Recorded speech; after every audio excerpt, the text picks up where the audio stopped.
చేరాలి, వినయంతో ప్రశ్నలు అడగాలి, జ్ఞానాన్ని పొందాలి. అదే మనకి నిజమైన శాశ్వతమైన పరిష్కారాన్ని చూపిస్తుంది.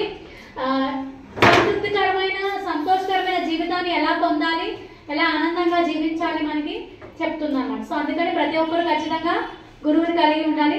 ఒకసారి అందరూ నాతో పాటు 3 times హరే కృష్ణ చెప్పండి.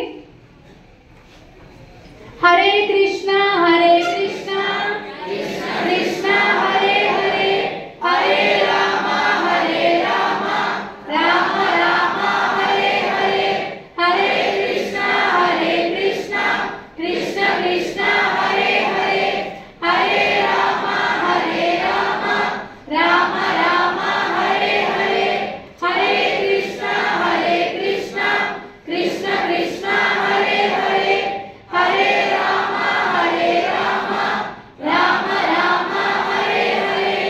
ఇది మంత్ర మెడిటేషన్ జపం.